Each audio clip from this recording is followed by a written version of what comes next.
Welcome to 99 To Beat After the Games with Rob and Ron, where they break down each episode, giving you insights into the games, the contestants, and behind the scenes.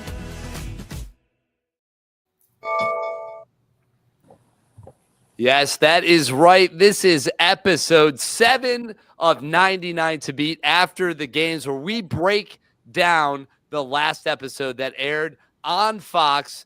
It's an exciting episode, as they all are. It's starting to get down. Less and less competitors, all fighting for $1 million. So I hope you're ready, because we're going to be breaking down the 5 games that was featured on the latest episode, number 7. But to help us do that, I'm going to bring on one of your hosts, and in my opinion, one of the most ridiculous human beings to ever walk the earth. He was a professional mascot. He's a realtor. He is a father to 2 sets of twins by different women. He is my friend, and he's your host. He is Robert Boudwin. If you had said to different men, I would be truly famous. 2 sets of twins by 2 different men. Just 3 dudes. That would be wrong, but it's fine. I like it. Anatomically incorrect and impossible biologically, but who knows right now? Yes. Thank you for that intro, Chris. This was an extremely fun episode for me to watch, as it was the first episode that I was not in, having been knocked out, as you know, and people following the game or the podcast know, getting knocked out at number 32 at the end of last episode, episode 6. So this was kind of cool, seeing games that I didn't compete in and didn't know. I had a rough idea from the previews and stuff. But can't wait. Let's bring in Ronald. He was in all of Ronald, I believe you're speaking of one of Detroit's finest. And he was sweating a little bit on this episode. I'm sure we're going to get to that. Ronald, always good to have you on, man. It's good to see you. Oh, yeah. This was the first episode without Robert. A couple of my friends had left. It was tough, but, you still have to persevere and try to play the games and continue trying to win the $1 million. So, no, man, we're gonna see some of the struggles you had a little bit later in this episode. And for those of you guys that are tuning in, that is not a dorm room or a jail cell. Ronald, where are you right now? I'm back at work again. So I'm at the fire department. So, hey, we're trying to protect the city of Detroit, but we're still trying to have a little fun and watch the show. So if you run out in the middle of a sentence, we know why. That's right. We hear those alarms and you start hitting the door. That's all good. You do your thing. Save a life hey, Ronald, you ever pull a cat out of a tree? Like the old cliche? We did this summer. Did you really? Was it your first? When you say we did this summer, you've been doing this almost 30 years. Did you ever do that before, or was that a first? I mean, technically, if it got up there, when he gets hungry, he'll come down. But, civilians come up and they always ask us to do it. So this is probably the 5th time. I was joking. They're like, could you stop putting your cat in that tree, please? Yeah. Oh, my goodness. Future moment. So we've got a lot of great guests on the show. Excited to bring more contestants from 99 To Beat on the After the Games podcast. So who do we have tonight? Let's bring Miko in first. Ooh, Miko Hughes. Joining us. What's happening, Miko? The great state of California. It's good to have you, Miko. Thanks for joining us, brother. Oh, yeah. All right, Miko, I think we're muted real quick. Flip your mic on. All good. Sorry. Hey, there you go, Miko. Bad. Good to have you on, man. Yeah, good to see you guys. It's good to see everybody again. It's been a while. Oh, yeah. Hey, Miko, thanks for coming on. Tell us real quick. You and I had a breakfast one morning after I'd gotten knocked out. We had been there a good full 2 weeks, and I didn't realize your kind of claim to fame. Tell us a little bit about your background, what you're doing now, and also your famous background. Sure. I guess most people know me as a kid actor. I did some acting when I was younger, in the horror realm, most notably from Pet Sematary and maybe Wes Craven's New Nightmare. It's one of the Nightmare on Elm Street films. I was on a bunch of episodes of Full House. I was Michelle Tanner's friend, Aaron Bailey. And, pardon me, I'm fighting a little something. I was in Kindergarten Cop. I was the little boy that said, boys have a penis, girls have a vagina. That's an accurate statement. And actually, I used that clip. I have a 5.5-year-old daughter, and I just play her that. That's now you know. Now you know. There you go. You can easy way to teach your kids, I guess. Miko, if you wouldn't mind sharing with our viewers and Ronald, I don't know that he knows this, nor Chris, when you got back from the show from England and got back to your home in Los Angeles, You got a package from me in the mail, didn't you? I didn't know if you were going to want to talk about that. Oh, you you did. know it. You certainly did. Before anybody. I didn't know who sent it. I thought it was some kind of prank. You sent me essentially the boys have a penis, girls have a vagina, with sex toys. You sent me examples of each, so I could just use them on each other essentially. You're using it. You're being so prim and proper. I sent I'm you trying a to be. dildo and a pocket pussy on Amazon. That's absolutely correct. Yeah, I was trying to be YouTube safe, but dude, I cracked up so much of that. I was very confused at first because I had no idea who sent it, and I thought this is the weirdest prank. No, can't say that I do. Not randomly in the mail. Yeah. But I dropped you a couple dildos and vibrators in the mail. It was great line. It was the funniest thing. I really appreciate it. It was for a great laugh, and one of them has gotten plenty of use, so I appreciate that. I'll let you figure out which one. Hey now! Wow! My life, that could be either one. Because all right. You never know. With that, hitter.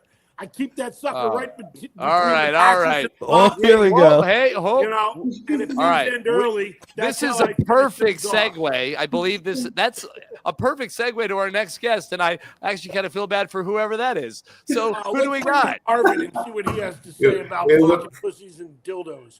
Oh boy, what an opportunity for you to come in now. So how you feeling? Good to have you on. Yeah, I feel great. I felt that this episode was it was kind of tough to watch. A lot of great friends, went down, and I'm excited to see what else is going to happen in the next coming episodes up until the finale. Yeah, remind us, what game did you get knocked out on? Yeah, sure. So I actually got knocked out on the dominoes, and it was purple. I was purple. I was in the purple team. If you looked at the British version, the purple team also got knocked out. So I think purple is a very unlucky color. If you look at purple, the water bucket, they also got knocked out. But honestly, Robert, maybe it should have been blue that got knocked out. I mean, listen, everybody thought Robert completely botched that game, and that I did my best to get knocked out. But but I'll tell you this: you did get a lot of didn't work out. You got, I think, 4 million, 5 million. I saw one of the videos. It got 4 or 5 million when you grabbed all the blocks. So and that's what Robert was really doing. He was just trying to create a viral moment. Yes. That's what it was. I risked my team. And where are you joining us from, Arvind? Yeah, sure. So I'm in St. Louis, Missouri. That's where I live. And I'm outside in the suburbs of St. Louis, Missouri. And Sweet. Well, we appreciate you joining us and your insights on the games tonight. We know you didn't participate, neither did I, but you were there and you'll have insights. And we're gonna have to look out for that purple.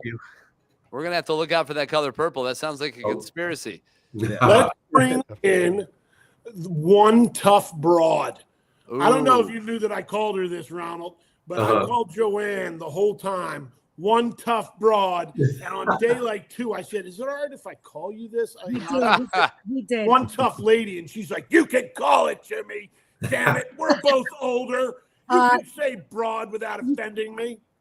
You approached me and said, "I have to tell you something, but I don't want to offend you." I said, "What do I look like? I'm going to be offended by anything? You are one tough broad." And he signed my book to One Tough Broad. That's right. That's right. Your purchase. I appreciate the support. Where are you joining us from tonight? I am in Old Bridge, New Jersey. New Jersey? Okay. Yeah, all right. Not far. What do you do for a living up there? I serve in Red Robin. You do not just serve. You are a singing waitress. I am a singing server. That's right. And those fries are bottomless. Don't let them fool you. Bottomless. That's right.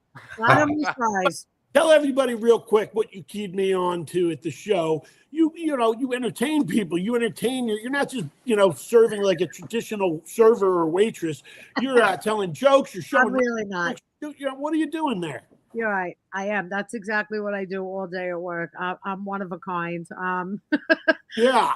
Yeah. For example, when my daughter told me she was pregnant, I announced it to all of my regulars by approaching the table by singing, "Finally, it has happened to me, getting a grandbaby." And when it's September 21st, I greet the table by saying, "Do you remember the 21st night of September?" Yeah. Man, Earth, I'm Wind, gonna and Fire. You I are see. you are dinner and a show. I'm Up dinner and there. a show. People tell me that You all are the the time. show, and you bring the dinner. I'm gonna have to toss the. We're getting the family in the car. We're coming up. Oh yeah. South Plainfield.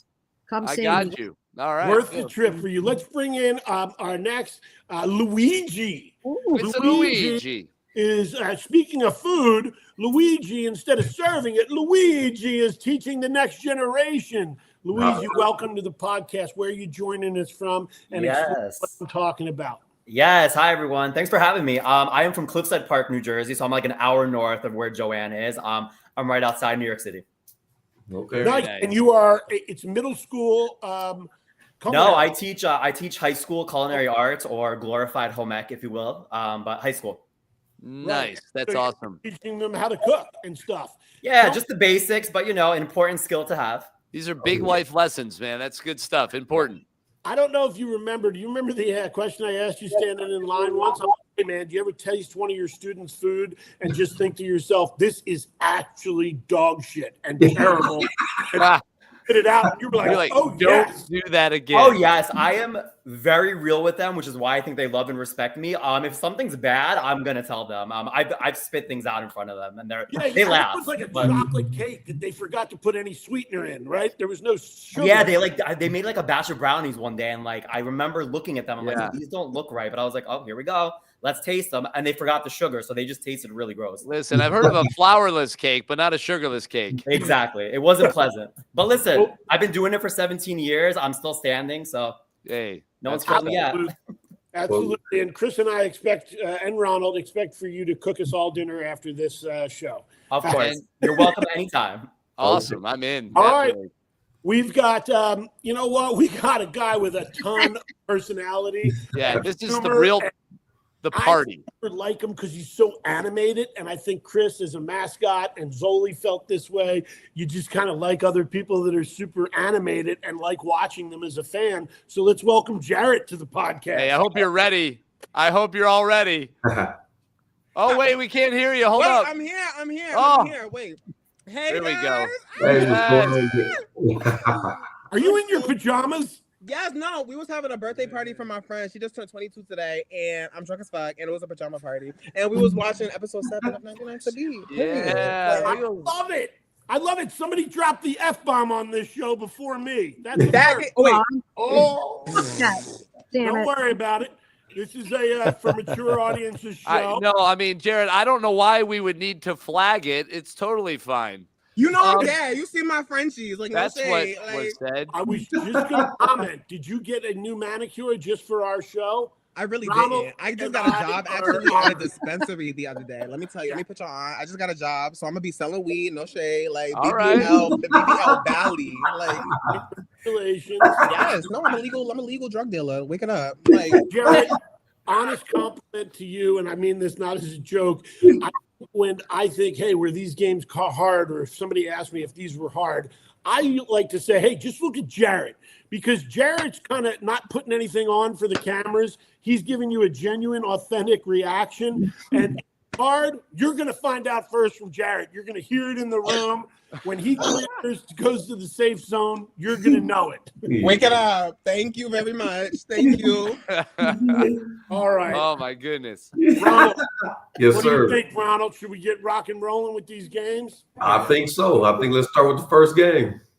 All right. So with that, there was an interesting game. We all grow up. Frisbee's a classic toy. It's a fun thing to throw around the yard. But when $1 million is on the line, things get a little different. Let's take a look at this clip, and then we're going to get into your first game of 99 to Beat with the Frisbee Challenge. Yeah! Wow. From our vantage point, that didn't look like it was going in at all. Peter! There should just be like a holy beam of light. Great job, Leandra. One of the Wagners. Good job. Keeping the Wagner dream alive. Anna's moving on. Maybe the most resilient Wagner of them all. 5 left. This is really tough watching everyone who struggles start to nail it. One by one by one. The numbers are smaller and smaller, and JoAnn is one of those numbers. Yes! Wow. And then there were 3. Miko. JoAnn, Tabby. One of them is going home just because they finished last on a disc throw. Everybody watching at home, I guarantee they're going to be seeing this and they're like, really? Like, And they are off. Whoa, okay. Well, there. So anyway, we were watching that game. I'm watching the Frisbee toss, and I'm thinking, man, that doesn't look like it would be, that hard. I mean, Hey, hold on. Let me help you out. It's not that hard. Done. I wasn't there on this one, Robert, you would have been fine. But again, when you put the pressure and you've had the fact that it's for the $1 million and you've got everybody watching you, you saw a few people where clearly it was slipping out of their hands. JoAnn, you were down to the wire on this one for sure. So let's talk about this ride. And then obviously somebody else on the show, we got to talk to them as well. Let's talk about this Frisbee challenge. And rough for me. I was very confident in that. I have pretty good aim. I take pride in that. And I just fucked this up big time. I could not get that disc. It hit the rim every single time. I just was right there. Watching it from home, my heart was racing. So the PTSD is real. That was rough. And this was against Miko. Yeah. It came down. Just done the rope challenge. We had just done the twisted rope challenge together. So it sucked that we had to it was against him and I. Team, and then going against each other was brutal. Yeah, it is tough, right? And that's one of the things, Ronald. I mean, you've talked about this before, and that dynamic of in one moment you're head to head and you're going against each other, another moment you're literally on the same team and you're having to kind of come together and push forward. It's wild. Those are the kind of some of the unique dynamics of this show, and part of what makes it really interesting and entertaining, I think, for us to watch. But Miko, talk to us about this. And you were there and you could hear you in the clip. Like, I don't know why you were just struggling to grasp and understand. Like, why can't I do this? Yeah. It wasn't close. I mean, in the picture, the video, it looks, close enough, but it wasn't super far. So I, like JoAnn said, I felt pretty confident about it going in. And, it just every time I would think, okay, I just need, because I was coming up short every time. And I thought, okay, 15% more, that's all I need. And I would throw and I would let go. And when it's in the air, I'd be like, that's it. That felt like 10-15% more than last time. And it would go in the exact same spot. And then I think what the editing doesn't really show from that game too, the way the pressure really built is they had to reset. So they would have to go get the disc. They'd have to reset the cameras. So there was a good 2 minutes between every throw. We were doing that for a very long time. Yeah. So you couldn't really get a flow. You would get in your head. You'd be watching everybody else. By the time you were throwing again, you'd already overthought it so much that I felt like if we could have gone back to back, I could have tuned in a lot quicker. Rhythm, right? You get a rhythm. It's one thing, but when I didn't really, it's interesting. And that's the thing. I appreciate you sharing that, right? The thing that I think is hard to grasp watching the show is that extra time standing around, all of that really does make it harder, especially with a game like this. Because, if you had a stack of those and you could shoot 5 or 6 in a row, you'd probably make one pretty easily. But when you have one shot and then you're like, okay, crap. And then you got to wait for everybody to go. And then it finally gets back to you and you're like, okay, this is my shot again. You don't really have time to calibrate. No, it was like JoAnn was saying, it's like a cumulative effect. You just played this rope game where you're jumping all over each other for an hour, and then now you got to refocus and try to throw this disc. But like Miko said, between every throw, it might have been 10 minutes before it became your turn again. So you're all in your head, and you're trying to make an adjustment, but you can't really practice it. I mean, it was a little bit tougher than you thought. I'm confused, folks. Catch me up here. The first game of the episode was the rope game. So did they air them out of order? I'm curious. No, that was the previous episode, but we filmed it the same day. Got you. Thank you. Nico and I did the rope transfer together. Okay. Yes, and we crushed it. And transfer. Okay, you talking about? I thought you were talking about the rope game. No, we'll get to that one a little bit later in the episode. No, right, and then we had to compete against each other. That's what I'm saying. We were just like a team. And then it was like, oh my God, me and him, one of us are going home. Yeah. So just to be clear, I believe we had the Frisbee, then it was suitcase, the pencil bounce, the rope untangle, and then the tent. Yes. Was the last one, correct? Yeah. So that's the order we're going to go over the games tonight. And if you're tuning in, you're listening, that's what you'll expect. But yes, that Frisbee challenge. Anybody else want to talk about the Frisbee? The rope thing. So you two were paired up in the rope transfer from episode 6. Yes, that's what I mean. That's what I was missing. And we had a great clip that they ended up not using. Well, and then it sucked because now it was like we just were so good together, and now it's against each other. Yeah, you got through by the skin of your teeth because you edged out James and Seth as a duo, and then you're down to just the two of you. Do we got it right? Yeah. Oh, man. Yeah. Shoot. And did both of you feel, oh, it's me going home, or did you feel like I might be able to do this? Or I thought I was going home. Did you not see me throw myself on the floor after I missed every single time? Well, you were in the fetal position, as as was mentioned on the show tonight. That was great. Please. That was not my finest moment. Can we not bring that up again, please? How did you guys pick each other for the rope transfer? Say it again. How did you pick each other? I went for height. I thought the height. I thought that was a good idea too. Yeah. You guys thought you were similar heights, and that's how you gravitated together. Yeah. I think some of the people that had the big height difference struggled in that challenge too. Yeah. Were you guys near each other in the circle? I don't think so. We weren't. We were like 10 kind of a third. Yeah, you weren't circle buddies, as you guys call it, right? No, but we were friendly backstage. We hung out a good amount. Yeah. Was that game played from your circle spot, or did they it was right from your circle spot? Yes. Cool. Yeah. Oh man, that was tense. Ronald, did you get out early on that game? On the Frisbee game? I will say I think maybe my second or third throw, I believe I got out. Yeah. And I believe it was my second or third. Do you think it was luck, or have you played disc golf and Frisbee just horsing around? Well, I mean, like I say, from my years of playing basketball stuff, I felt pretty confident in the game. But like you say, it's just so much going through your mind, and what was at stake. You sitting there, you're thinking about the money, you're thinking about the competition, and like I say, you get one throw, then it goes around the whole circle, and by the time it comes back to you, you're still processing. Like, okay, like this many people got out, I got this many people left. Now you're doing the odds. You were probably sitting there crying a bunch because you were sad that you knocked out your best friend in the last game of building a house of cards deck. Yeah, it was tough. You were really on tilt mentally, right? Oh, yeah, most definitely. You son of a bitch! Let's go on to our next game. Oh my goodness! So with that, Ronald sent Robert packing, and with that, obviously there was a suitcase. This time, you didn't just put it on a plane. You had to roll it on forward to try to aim towards a target. You'll see what it works out here. The closest bags stayed in the game. The ones that were a little too far away, well, they were packing up and going home. Look at the determination. Yeah. She's been here before. She's been on the verge of elimination. It's always kept her cool.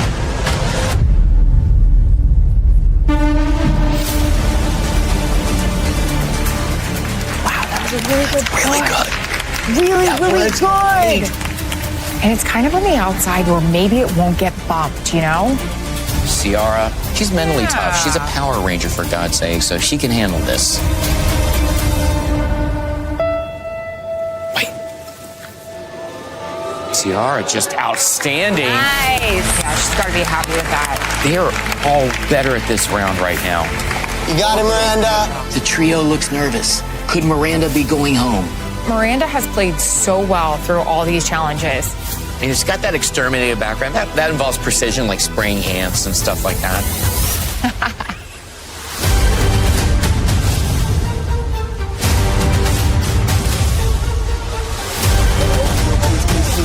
Please. Wow. She's good. This is the closest it's been. Ooh. Man, it really did get kind of tight there. That last round, the one that they all had to come back and do, everybody learned a little bit from the first round, and it really was close, and it came down to a few inches, really, at the end of Ronald, the day. were those bags heavy? Did they have them loaded with stuff? Actually, they had nothing in them. They were super light, but yeah, they never let you touch the bag before you could do it.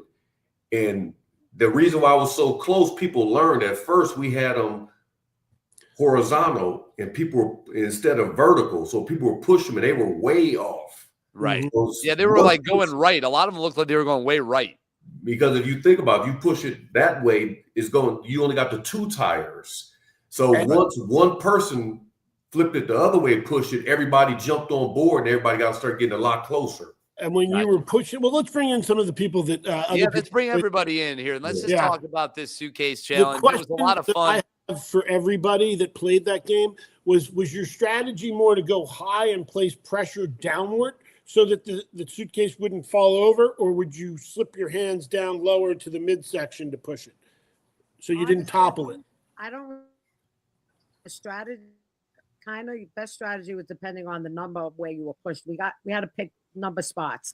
If you were first, it wasn't good position. Yeah. Because you didn't know where, that was it. If in my rounds, the first person was so far away that all of us just had to get it closer than them. So my round, we really didn't have a hard time because that first person went so far away. I thought it was a silly challenge. Personally, there wasn't much to it. It was the suitcases were extremely light. Yeah. And so, it really depended what number you drew. People that drew like 1 and 2 are a little bit out of a disadvantage because you couldn't really see a technique that was used. I know when my group went, I think I was like the very first heat. All of ours took a turn. Like every single person that pushed, they all went off to the right. And it just happened to be the one person who went the furthest that unfortunately, was in the bottom there. But, it was definitely a little bit of luck for that one. With the draw. Yeah. With the draw. Yeah. It was the absolute luck. Like, I think I drew 2. So after the first person went, I'm like, I don't know. I just pushed the damn thing and hoped for the best. You just had to beat them. If they had. Oh, yeah. So Jared, talk about your experience on this. I'm curious what you did. What got you through this one?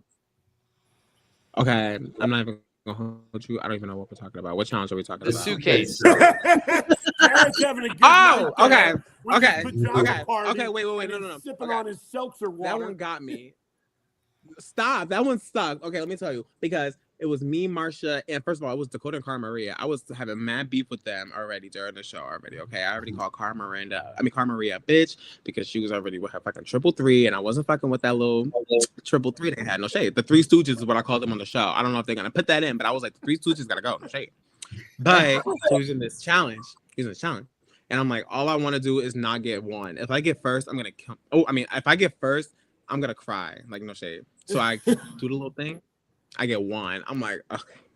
Mind you, this is right before the four of them. They're like, Jared, you want to go home anyways. You should just self-eliminate. You should just push the suitcase all the way to the edge anyway. Since you want to Jared, you were saying that on every challenge. In all fairness. Yes, girl, because I wanted to go home. That game was trauma. All them games was trauma. No shade. Anyway, right? So I'm like, okay, I get 1. Here we go. I'm like, okay. I mind you, I don't be pushing suitcases. This is my first time even on a plane to even get to the show. So here we go. I'm like, I pushed it. Wait, that was your why first did it go plane ride? all the way? Literally, why did it go all the way to the edge of the arena? Like literally, when I mean all the way to the edge of the arena, you could not even see it from the cameras. It went so far. So I'm like, low key, I was happy because I'm like, okay, I'm about to go home. This is it. This should be an easy one for everybody. Here go Marsha. Oh my God. Why did she go farther than me? I swear to God, she did it on this. And I'm like, I looked at her like this after. I was like, Marsha, are you serious? So she says, I think mine went farther. I was like, no, I think mine went farther. I hope it went farther. So we go fake holding hands, right? And they go, the person whose thing went the farthest is Marsha. And my heart broke because I really wanted it to be me because I really wanted to go home. But no, we made it through and we survived another episode. And we still Jared, in the game. Here we go. Jared, you said you're a barista, right? No, let me tell you. So let me tell you. So right before the show started, right before I applied to the show, I got fired from the barista job. But it's a whole thing. It was a whole thing with them people, whatever. So a week after I get fired from the barista job, I'm watching my favorite show ever, The Floor. And I'm like, oh my God, I really want to apply to the show. This show, my good. So I applied to The Floor, right? 2 days later, I get a text. He's like, "Hey, we finished casting for the floor, but we got a new show you could be interested in." I'm like, "Okay, like let's do this." 3 months of interviews later, now we in London. I had to get my passport. He's like, "Do you have a passport?" I'm like, "Yeah, I got a. I had no passport. I had to apply for a passport real quick and do all this stuff. Here we go. Now I'm on a plane for the first time ever with you bitches, and I'm like, oh my god, like look at this shit, like." What? I'm so glad we have you as a guest. And here we are. Jared. Now I have somebody that's equating to my craziness. Jared, I gotta say, you were the first person I met. You were the first person I met from the show at the airport, and you were like my favorite. That was such a good memory. You're like, this is gonna be memorable. This is gonna be a good time. Yeah. So the first person. So actually, I knew Ciara going into the show, and we flew on the same plane. So it was cool. I had somebody to like get my bearings with at the airport, and then we saw Jared, who was amazing. It was the first person I met at the airport, and the second person we met was King David, and then we all got to ride to the hotel from there. You rode the gamut there. That's the gamut. Well, guys, don't let Jared fool you. He said he wanted to leave every show, but every that was a strategy. That's what kept him there. Yeah. No, it wasn't no strategy. I kid you not. I woke up every day. No, let me tell you, I woke up crying every day. I was like, oh my God, like why am I still here? I want to go home. I just want Dr. Pepper, a Baline. And the mom and me. And what was the mom and me doing every day out there shaking? She's like, you got JoAnn all in my face. She's like this close to my face, spitting in my face. I'm like, what is wrong with you? You get $1 million. Keep going. Stop it. Stop it. I'm like, God, you're studying to be a lawyer, right? Jared? Yeah, I guess. Like, be a lawyer. Law school's expensive. You're in law school. Law school I think is you were expensive, girl. fooling. Let me tell you, if that's you wanted why. off of that show, you would have lawyered your way off of that show. I think that was just. Did I eat like okay? Was that me lawyering it up? Like I want to go home. Like I was like getting your brains. Like yeah, I got you. Oh my goodness. Well, I think all right. So you got the suitcase game. That was the second game. The show continued on. We moved on there to a new game, which kind of reminded me a little bit of kind of school where you used to play around with the pencil and do things, either sticking it into the ceiling, or maybe bouncing into a cup. And sure enough, here it is, the pencil bounce challenge. And something crazy happened on this game that surprised everyone. I am shocked about David Art. It's these finesse games, handshakes. Same with Ronald. Not too hard, Ronald. Not too hard. Yes! Yes! Padilla's in. JoAnn, point the tip to the cup. Peter. Peter's in. Hallelujah. Ronald's in. Oh, Alex is in. Oh my gosh. Final three. Marsha, Gianna, David Art. Marsha, she is steady as a cucumber. Towards the cup, Marsha. Gianna looks panicked. Marsha, let it bounce on its own. There you go! Oh my God, Marsha and Gianna and David Art. One of them are going home. This is crazy.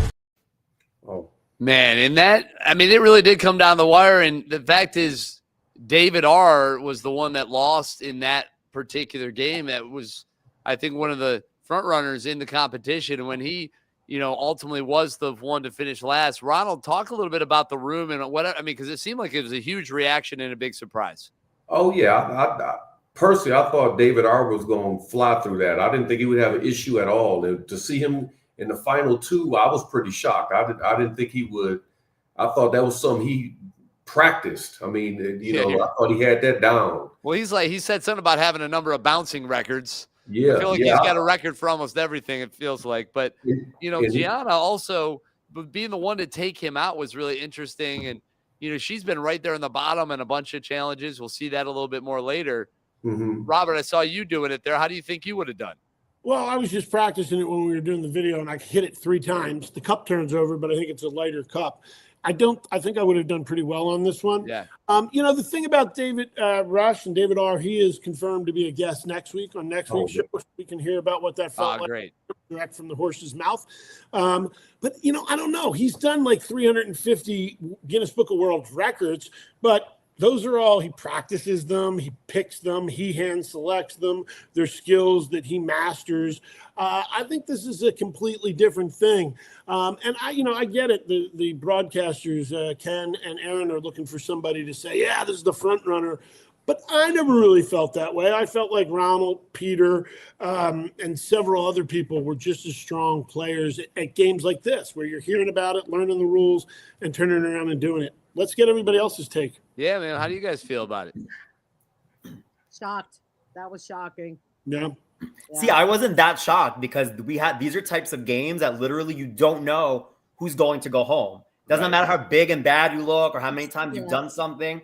You never know who's going to go home. And that was the beauty of the show, because literally it could have been anybody's game. Yeah, any given challenge. Any given challenge. Gianna's face when that cup landed, she didn't even know she beat David. I know. She was just so relieved to have made it for herself. Relieved, priceless, like the shock on her face that she got it in the cup. And then she realized she beat David. Yeah, no, it was like crazy. But I think the rest of us were also relieved. Oh, this guy's rubbing it in. I love it. Just having fun. Yeah, over here just, stacking cards. No big deal. Sarah Kay's move to dress like me on the episode 2 times ago. I love that. Right in my face, Ronald. That's a level higher than you built, Ronald. Oh yeah, that was beyond my capability. That was a tough game. Oh, good job, Nico. I love it. It's easier with no pressure. Start building that while we were talking. Yeah, I've just been chilling here playing. I've got my whole bucket of stolen items that I was able to sneak away with. I know that became the game within the games. Are we allowed to? Because they didn't want us to keep it. So Wait, did you take all the posters? So how did you get so many cards? I took the stack, man. I went back right after. A lot of times you don't see me saying bye to people after the games because I went back to my table to try to pocket what I could. Because if I didn't take the million, I wanted to take some souvenirs home. Can we talk about the piggy bank and the coin incident? Yeah, did you guys take the JFK? Who was it? Someone got the piggy bank. That was way too big. Oh yeah, I almost took the silver dollar, and then they got me on that one. They said, "Oh, we found all of them except one." And I thought surely someone else kept the coin too. I didn't know it was like a real dollar. I wasn't trying to steal the money. Come on, Nico. It was 2 rounds. Most of us took them, and they were like, "Hey, listen, half the silver dollars are missing. Come with them, folks." And all of us kind of shuffled forward, like, "Damn, this was going to be my lucky coin for life." And we turned it in, surprised. and then they recounted a second time, and they were like, "Hey, folks, there's still one missing." Man, talk about doing a show on a budget.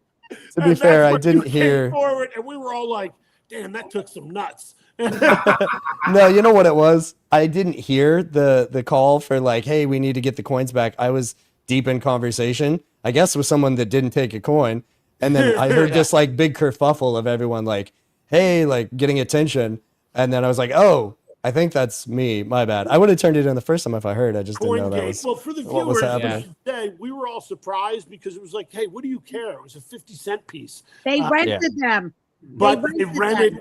Yeah, you go ahead. Explain it, JoAnn. They had to rent the money because they're in England. They rented the American money. They had to give it back. Right. Oh, that's funny. So that was weird. Renting money weird. as a prop for a show. We all just thought, hey, it's 50 cents. Nobody's going to care. But yes, I think a lot of us got props. We wanted to hold the paper clip from that game or keep it in pieces of rope. But man, somebody got a piggy bank? How do you sneak a piggy bank? I think Was it Leo Gabe? put it under his hat. I think Leo said he has everything because he was able to smuggle everything under his cowboy hat. Wow. That's funny. I didn't know That's about that. I that. do remember reading that in the group chat that he has every single item from every single game because he was able Wow. to do that. The full collection. What's The whole His collection. jacket helped me, but funny the about piggy that bank was too round. is he never wears a cowboy hat in his life. He says, I think it's the first time he's ever. They That's put funny. that for him. Hey, Hey, man, some Arvind. hat tricks. Arvind, having been not participating in that game, just like myself, what do you think when you watched that tonight? Were you like, "Oh, that would have been hard," or did you feel like, "Ah, that would have been easy"? So you're talking about the pencil bounce, I'm assuming? Yeah, pencil. Yeah, so I mean, I think it would have been kind of difficult. I was really surprised when I also saw that upset with David R. I mean, I was quite shocked. I thought he was gonna definitely make it like further than that. But you know, like you guys said, it could be anybody. But yeah, I think it would have been a tough one. But I think that would have been one of the better ones, maybe, if you consider my strength. Did you struggle with those fine motor skills, whether it's the house of cards or the chopstick nut stacking one where you had to have a real steady hand? Yeah, I mean, no, I mean, honestly, those things were quite much easier for me rather than the ones with physical strength that I needed. So yeah, I mean, the ones with the motor skills, those are much easier for me. I didn't struggle with those. Yeah. Chris, do we have the next game queued up? We sure do, and we're gonna keep this thing rolling. And we were talking about some ropes, and we're gonna get ourselves twisted up in some more knots here just now with this team challenge. And with that, let's fire it on up. We'll talk about it right after this. But again, those team games, those team challenges really bring a different dynamic. It's one thing if you control your own destiny, but it's another thing when you've got other people in line and making that happen as well. So take a look at this rope challenge, and we'll talk about it here in a second. Team Luigi has no rhythm right now. Oh, goodness. Now over me and you. Good job, good job, good job. Wait a minute. Melissa is very big into the good job, and I am here for that. Me too. Good job, good job, good job. Look at Tommy. Did you see him maneuver out of that? Oh, yeah. Are you surprised? God, no, this guy, he's got the move. Dude, he's a joy to watch. Fitting because he's a dancer. Team Luigi is just... Oh, yeah, they're struggling. Hold on, I got to go all the way. Team Ronald is not doing well, in my opinion. I just think they got a long ways to go. Maybe still trying to find their rhythm. Under me? Yep. Wow, look at Ciara and Dakota working so well together. Yeah. Definitely in the lead. Team Anna is rocking it. I am pumped for her. Right? Just come into her own since her husband was eliminated. I can do over. Good job, Leo. As these guys are getting closer and closer to the end, their rope, I feel like, is getting too close to the wall. I think you need to pull it back a little bit to see how much you have. Come on, wait. Team Peter is like, they're done. Watch out. They got to run back. That's incredible. Team Peter is new David. Thumbs up. Wow. Good for them. Good for them. I mean, Team Peter's new David. Good for him, honestly. But Luigi. First of all, Ken Jeong, I have rhythm. Thank you very much. Thank you very much. I think you should challenge him to a dance-off, actually. I'll win. But what you don't see there is actually our team never stopped. And JoAnn could also chime in there as well. We literally we did not stop. I mean, we were going every second. There was no, they show us almost like as if we stopped and we weren't moving. We literally did not stop once. We were so out of breath at the end of that challenge and exhausted, going under, over. I mean, it just seemed like the never-ending rope. And it just we just didn't do it fast enough, unfortunately. But listen, Luigi, JoAnn, here's some rope, right? Do you think that this would have helped if you just... Yeah, just come I would have loved that. Like that. That would have helped.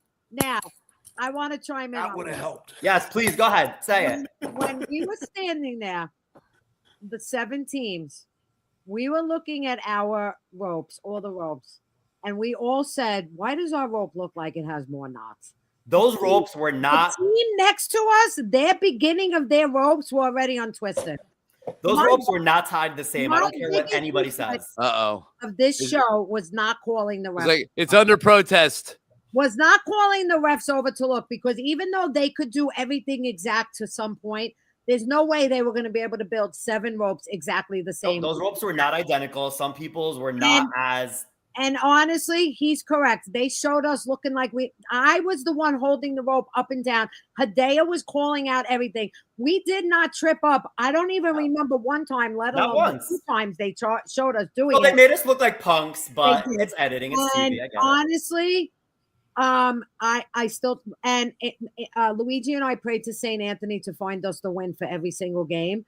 And I don't remember praying to St. Anthony for this win. See, we got screwed. Oh, man, the real reason. Yeah, that's the real reason. That's the real reason. Yeah. Who's St. Anthony? What's he responsible for? He said St. Anthony is the patron saint of finding things. So I would pray to find the win. St. Anthony, please find me the win. With the nail balance with David, I literally, before I let my hands go, I said, please, St. Anthony, find me the balance. And St. Anthony was so sick of us by the end of that show. You tapped into Anthony too many times. St. Yeah, Anthony's like, he's- listen. I didn't call on him. It's enough. You're on your own.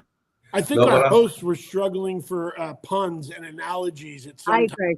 They were like, Ronald, he's got to be good at this because he's good at untangling fire hoses. No, and I'm like, I don't think that's how fire hoses work. But Well, actually, they neatly pack them away so that they can pull them out in a moment's notice, and they'll run without knots. And they How much time do you spend packing the hose? Don't take that for what it is. They pause after that, I believe. But no, believe it or not, a fire truck, at least in Detroit, we have over 1,000 feet of line on our rigs, and we pack them a certain way so they come off a little cleaner. But I'm curious to hear from Ronald. Like, do you think all those ropes were tied exactly the same? No, right? I would have to agree with you guys because when we stood there, I know at least our rope literally was knotted up to within like 5 inches of our body, and I would look over, and they had 2 feet of rope that wasn't knotted. Same. I'm looking like, how is this even? They said they were tied the same, but I'm like, how can one rope be all the way to our harness, and the other rope is 2 feet away from them? And at the rope next to us, literally the first few inches was unknotted, like loose. But honestly, the reality of nobody coming into this game, the odds were in nobody's favor. Yeah. Nobody's favor. One person was going to win. And for me, if I was going to go out, I kicked ass, I believe. I'm proud of what I achieved. And going out on a team challenge was the way I did want to go out. If I had to go out, it's not being able to control my own game. And I went out with Luigi, Hidea, and Jake. What a great team. Like, you guys were awesome, man. Seriously, you know, you should feel good. I had the greatest time. I got called by King. I mean, Ken Jeong whispered in my ear, I was one funny lady. They didn't show a lot. So, like when they were interviewing us before when I took out King David and I was talking with Ken at the episode 5 beginning, I had him belly laughing. He came by, stopped, hugged me, and whispered in my ear, "You are one funny lady." He calls me the queen. Like, I had the best. Who needs $1 million? Ken Jeong called me a very funny lady. We're not chicken dinner right here. This is like a nickname thing for you. I called you one tough broad. Ken's calling you one funny lady. One funny lady. Ken Jeong. Like, one tough broad. Quadruple names Right, here. one funny something. I'm a one woman show. Something I noticed about everybody on the call right now, Ronald, Luigi, and JoAnn, you were all team captains at one point. Ronald, you were a team captain here and also on the another game. What was that experience like? JoAnn, you were a team captain. I was on your team. Yep. Luigi, you were this team captain. Yeah, I actually did not want to be a team captain. I just never wanted that pressure. I kind of wanted my fate to just kind of be called to somebody's team. Yeah. And of course, it was like the first time I'm team captain and my team goes home. So I almost felt like in that moment, I don't feel it now, but like in that moment, I did feel guilty. Like as if it was my fault, even though we all gave it our all. I mean, there was nothing we could do at that point. But it sucked. It was a shitty feeling. Like I felt defeated. I was like, damn, I was pretty consistent like the entire game. Like I was never in the bottom 2. Like I did pretty well. Like I surprised myself. And I think most people underestimated me because of my size. But I fared pretty well. Like to make it to the top 25. Yeah, that's big. And I would say at this point, you mentioned you surprised yourself. You start to believe you got a shot at this thing. Yeah, when we got down to like 40, 30, I was like, oh shit. I was like, I could win this. Like, and seeing some really big players go home, I was like, oh crap. I'm like, I could win. Yeah. You could feel the energy change after 40. Yeah.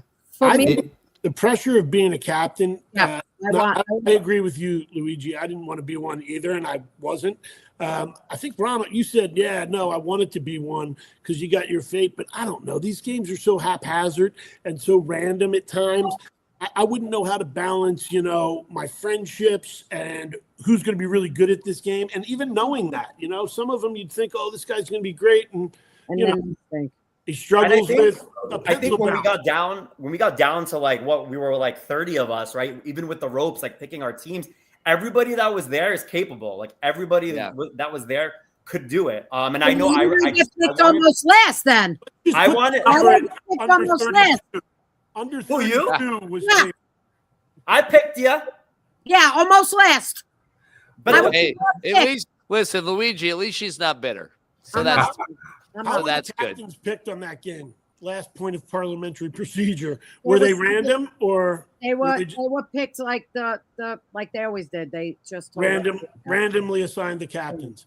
Yeah, randomly assign the captains, and one by one you pick. Yeah, schoolyard pick sucks. Like when I was captain, I was the 9th person, so I was the last one to pick. Yeah, I got to be honest right now, Jared. That's not who I thought you'd be hooking up with in this shot. You're weird as fuck. No shade. I go all the ways. Like, make it work. Like, Jared threw me a birthday party today. I did have to say happy birthday. Happy birthday. Happy birthday. Oh my goodness. You old bitches cannot relate. Like, we're 22. We're young. We're young in turn. Like, wake it up. Like, baby, I can still hang. So who you call? These are my 3 boyfriends. So, I love that. So real quick in the sound check before the show, Jared came on and one of them was like that said I looked like somebody, but then they followed it up with Adam older, but older. Yes. He said you look like we are twice their age. Another podcaster who's You're like, oh, you look like this guy, just older. Hold on, I'm gonna pull up a picture. Pull up a picture. We're gonna show you who you look like. Oh okay? man. Oh, no pressure. While they're looking for that, Miko and Arvind, did you guys go through any of the games? Well, no, Miko, you did. Yeah. Were you ever a captain? I was on the ball game, the ball maze. Through the fence? You were a captain? Yeah. Did you feel good or like, shit, I'm a captain? No, Wait, well, hang on. We'll come back to that. Right, Who's hold this? on. Let's just get Adam this over with. 22. We'll get He's back to you on that. podcaster. Do you think I look like that guy? No, a little bit. Much better looking than you. No, he does not. No. He's better looking than Adam 22. I mean, come on. What do you mean? Well, because he looks like you, but like on meth. Oh my God. I have probably done less meth than that guy. I can tell you that right now. I would hope assume so, yeah. too. Definitely, for sure. Like, Adam 22 is not cuteness. Yeah. Okay. Continue your conversation. Okay.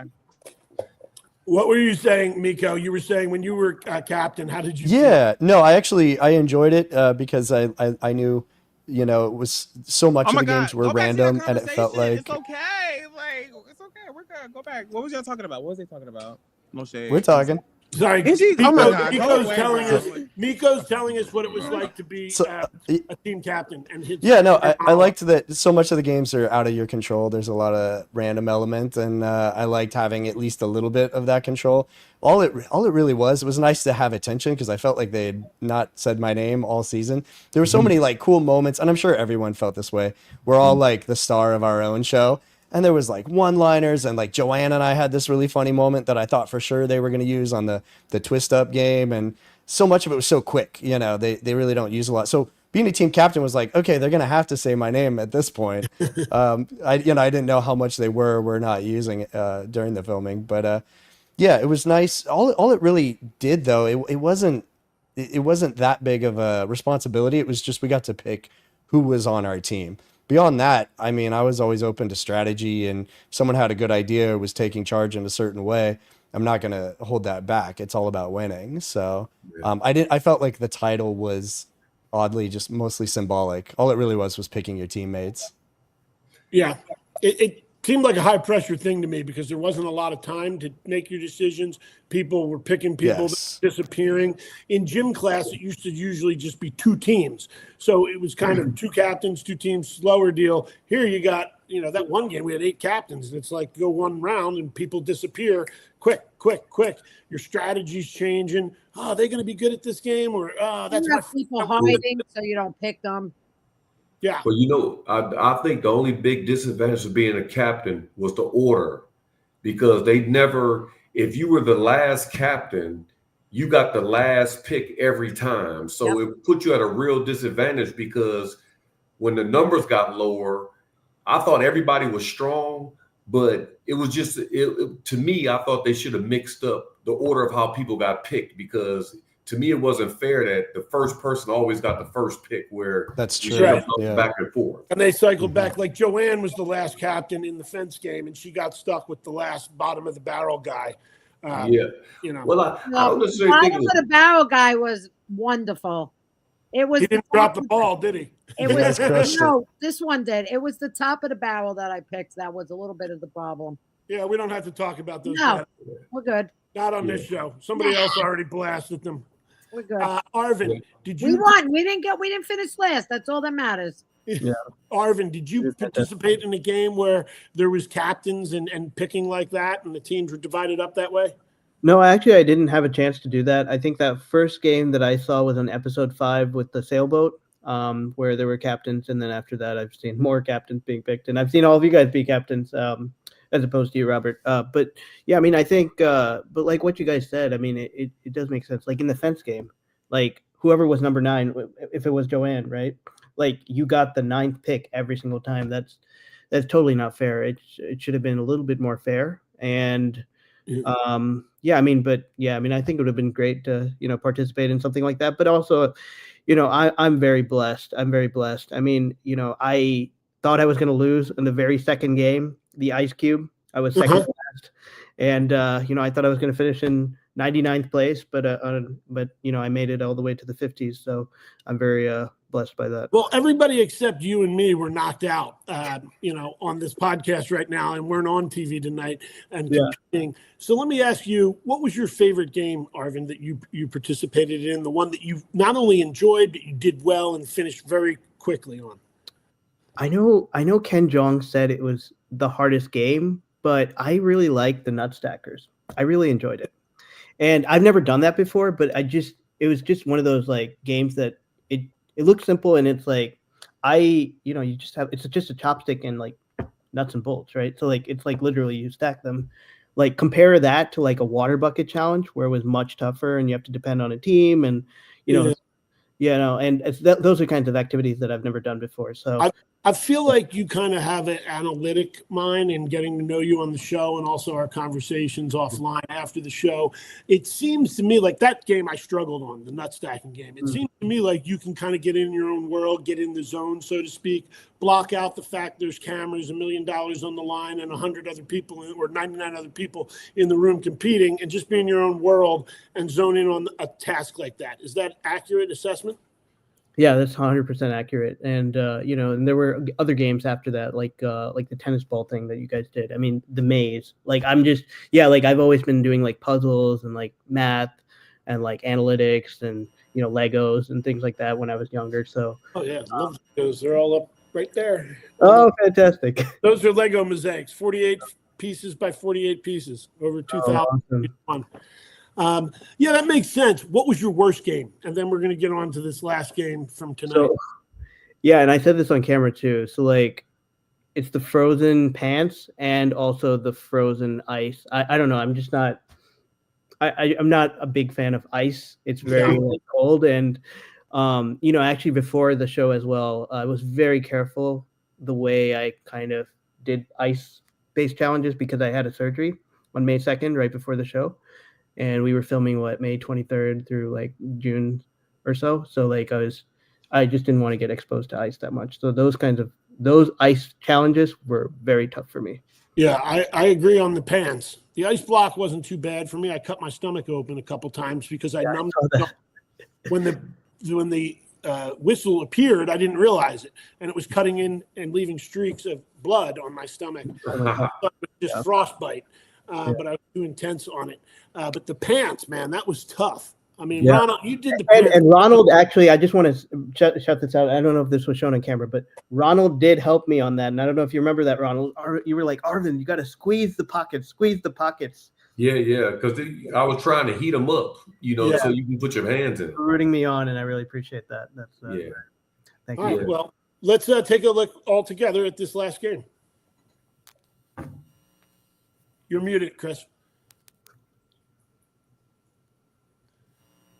Oh, how about now?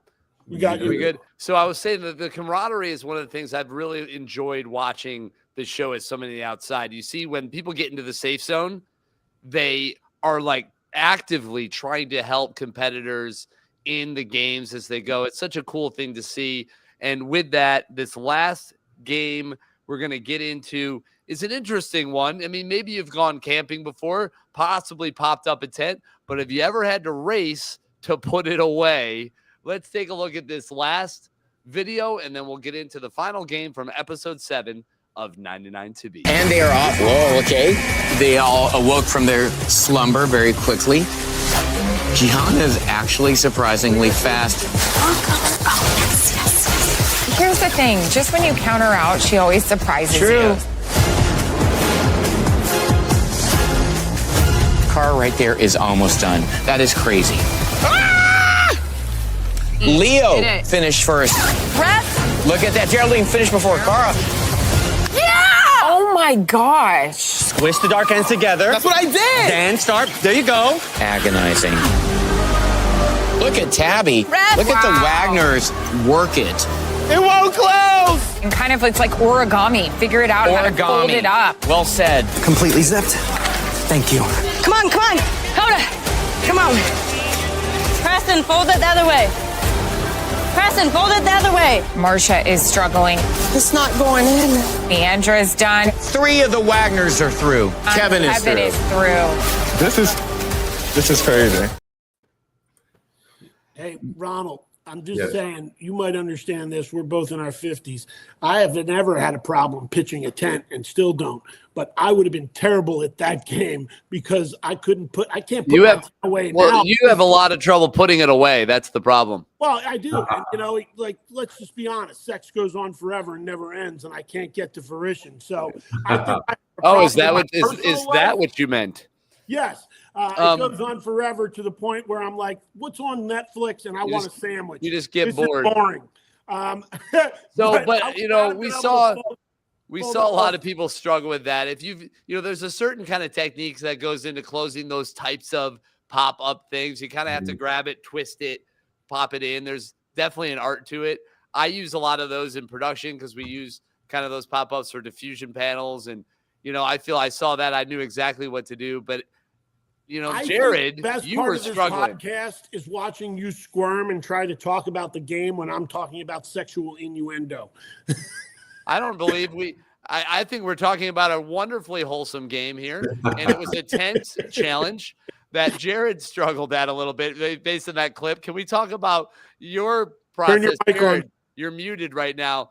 What were you thinking? That clip, Turn your mic you on. were Like I freaking said, out. hold on. Me and my homegirl Carlene, we was like, black people don't camp. Okay. Let me tell you, black people don't go outside. Like, if anything, we could glamp, like in like a Airbnb, get drunk, be turned. But like, we don't camp outside in the woods. We don't unpack tents. We don't do that. Like, even if it was a little folded pop-up tent. Hold on. Because like, I really tell you, like, that challenge was one of the hardest challenges of my life. I really tell you that. Like, but fuck the boats, fuck the lunchbox. No, that was the one. No shade. And if anybody has a problem with that, like, take me camping, I guess, and I could go see. But as for now, like, I'm not doing that. Like, no shade. Hey, Ronald, you're the other black guy right now. Is that true? Well, maybe younger black guys, but I go camping maybe 4 times a month. I think this is less to do with race and more to do with age and generation. Yeah, this is age appropriate. Oh, I'm sorry. Maybe bad bitches don't camp. I guess I'm a bad bitch. I don't know. Baddies. I don't know. Young people. I don't know. Maybe that was back in like. Well, when you get a little older, you'll understand the freedom you have in the woods with a couple. I'm not going to the woods, Robert. No, Ronald, you can say that, but I don't actually think that's ever going to be a part of Jared's life. I would be honest. I don't think Jared's going to be camping. What did I say in episode 2? I'm different lifestyle. No shade. I'm just a barista. Like, wake up. Let's go. Thank you. Listen, you don't have nails that look like that if you're going to be hanging out in the woods. Like, do you see these Frenchies? Oh, wait, don't look at that one. Do you see these Frenchies? Like, you broke one, bro. One of your nails is broken. Those are not foraging hands. No. Like, these are bad bitches. Like, let me tell you, I already fucked my knuckles up on the damn lunchbox challenge. You can't even see about it. Let me tell you, after that shit, it was a bleeding. I was irritated. Okay, I had to go get myself like a little tea tree. Somebody actually finished first on the lunchbox challenge, I believe. Who? Oh, yes.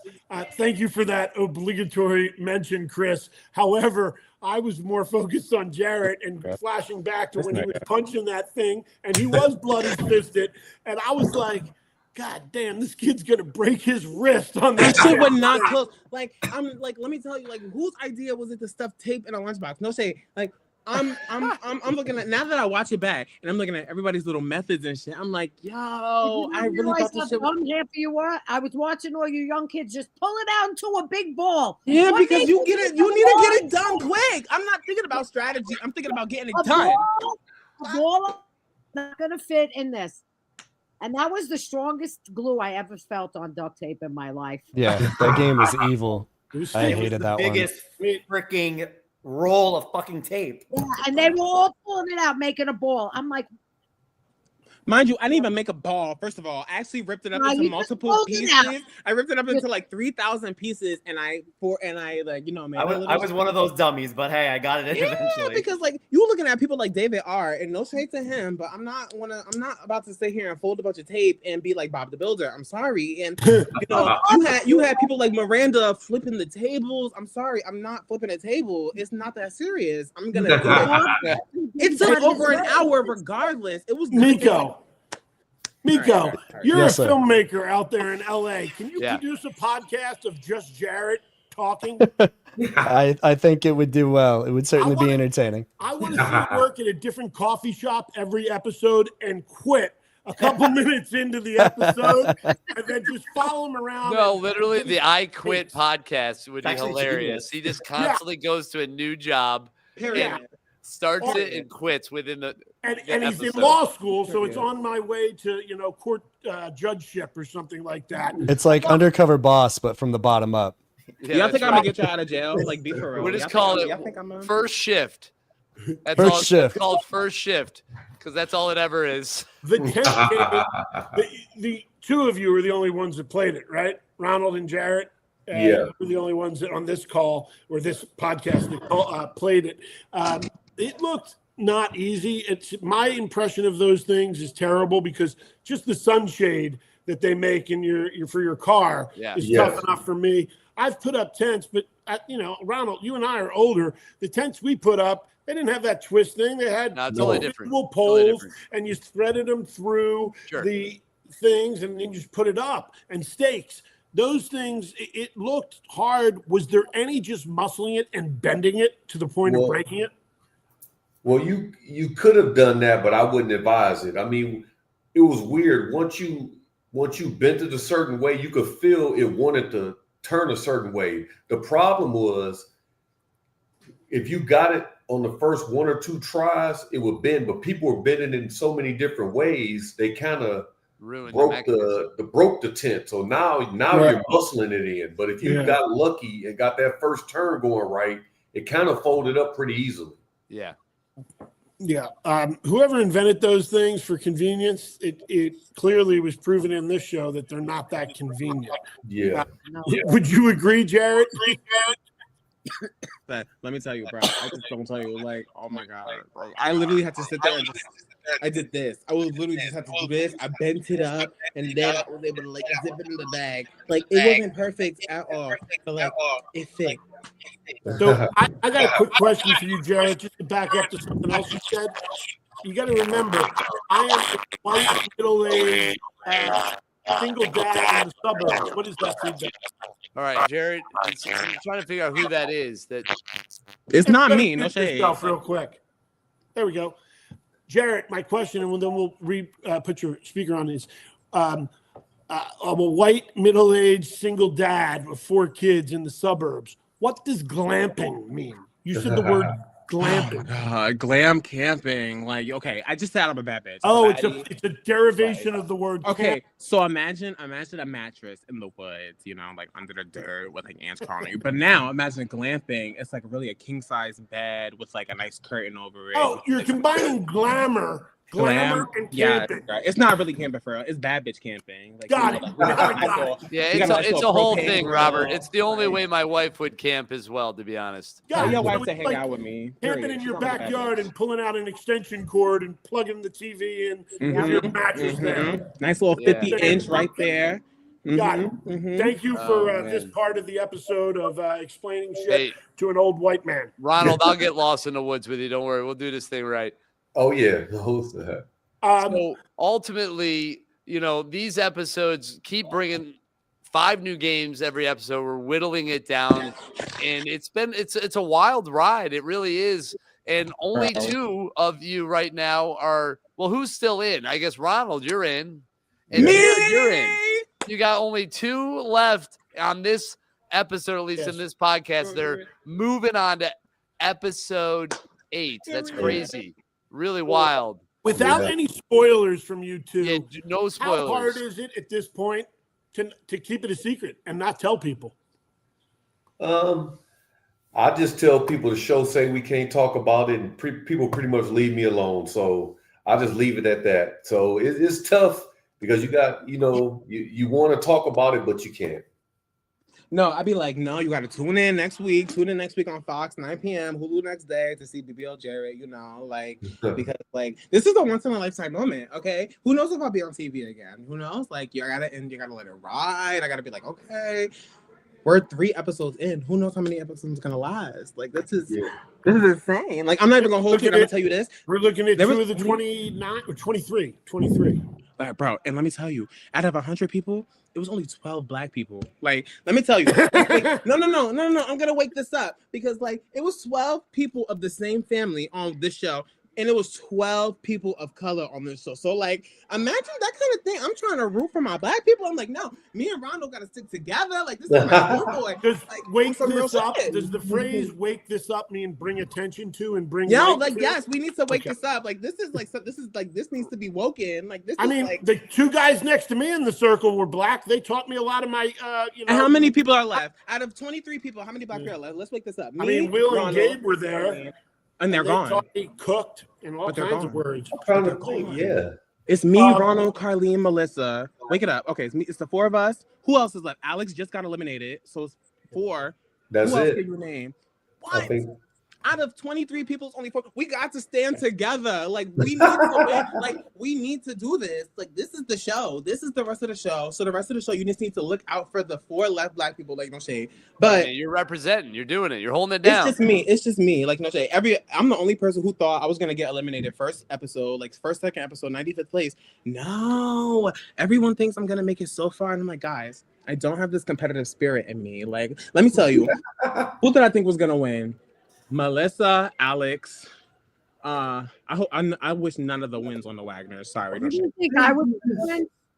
Girl, no. I could win. No, but I will give you some money if I won. I will give you some money if I won. JoAnn. What? What? JoAnn. Jared. JoAnn.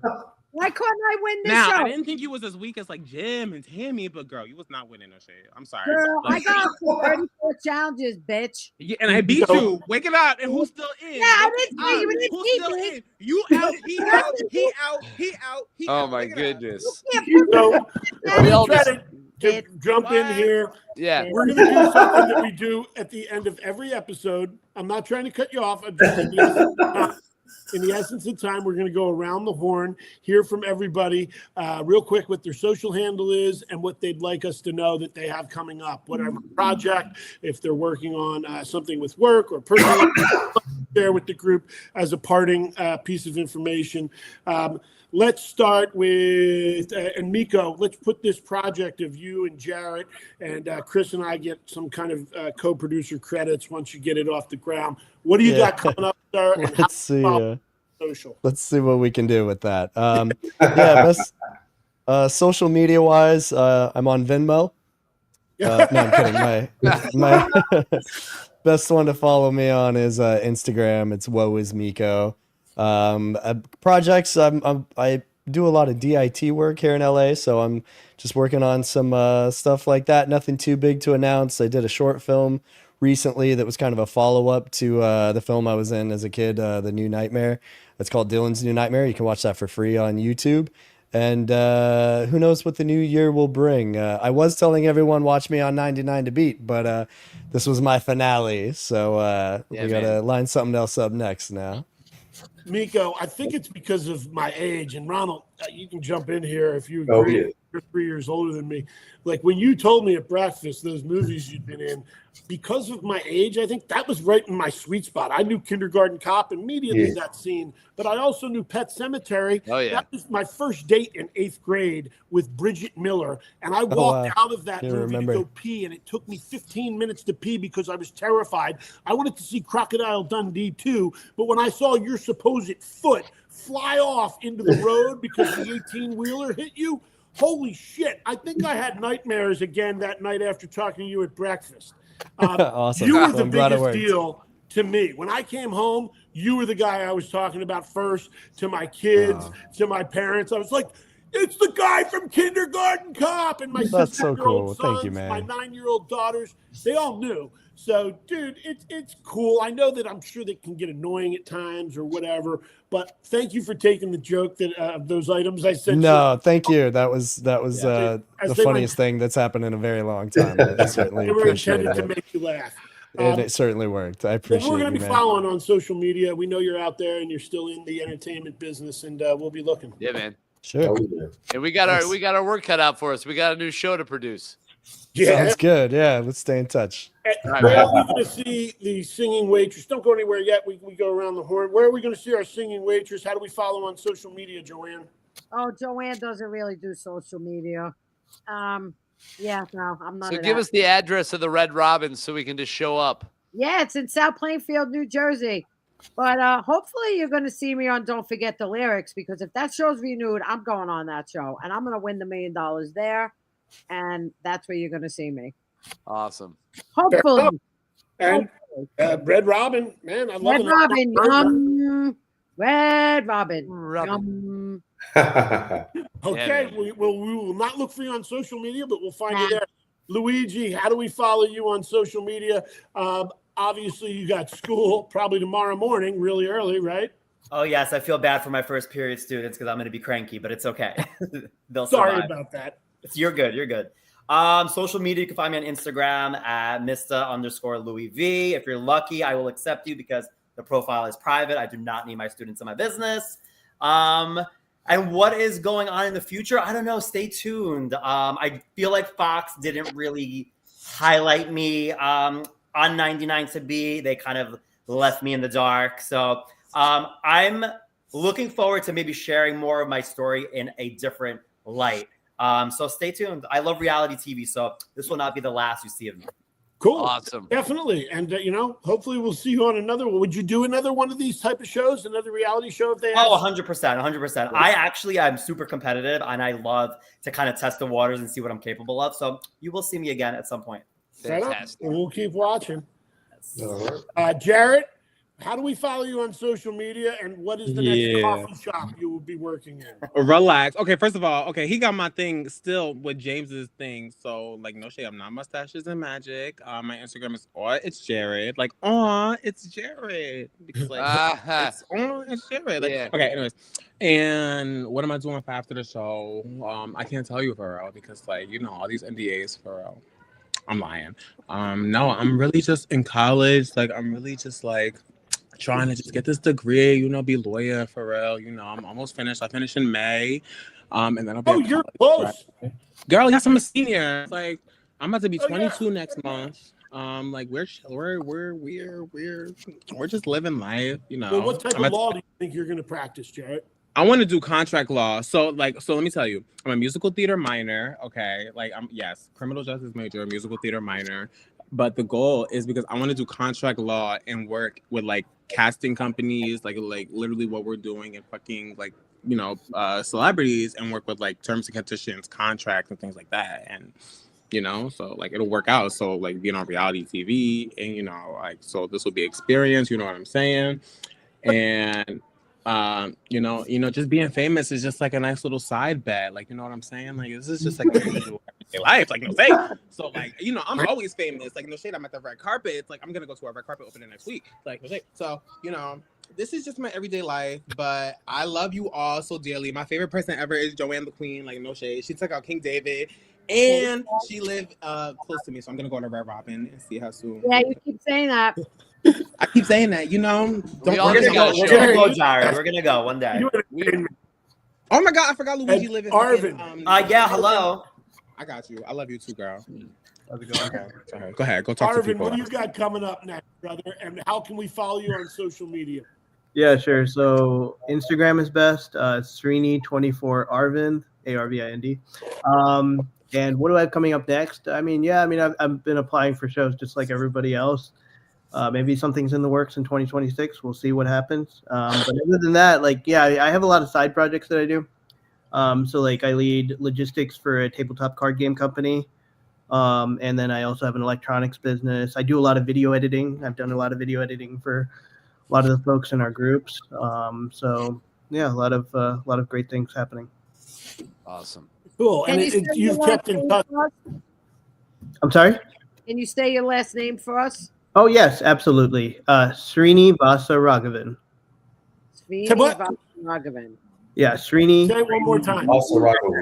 So Srinivasaraghavan. That's correct. Srinivasaraghavan. Yeah, it rolls right off the tongue. Easy. Absolutely. 17 letters. Did anybody add up the? Oh, there we go. 17 that might be the longest name I've ever seen. That's awesome. Unless it's hyphenated, that is the longest name I've seen. Yeah, I had to struggle to learn it. Amazing. Early on. Is that a combination? Real quick, is that a combination of two names together, or? So that's actually a very good question, and yes, it is. It was actually my father's. It is my father's first name, and it's based on some sort of village in India. I don't know too much about it because I'm not too cultural in every aspect. But yeah, it is a combination of two names. Srinivas, and then Raghavan are two names. Yeah. Who would have thought the last question of the podcast made somebody uncomfortable when we talked about fake penises and pocket pussies already? Well, that was, I apologize. Oh man, Robert, you really drew. There we go. We're bringing it back to a laugh. Yeah. Oh man. So I want to thank everybody for joining us tonight. We've had 7 episodes. We have 3 more left of 99 to Beat and 3 more podcasts of 99 to Beat after the games.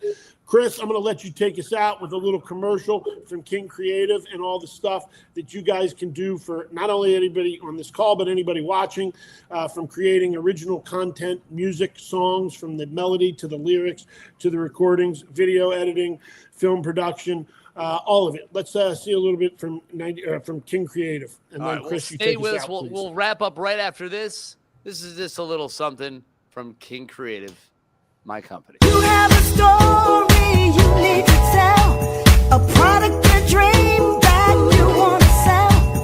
Music to film, commercials, TV, creative consulting, documentaries, digitally seen, called King Creative today.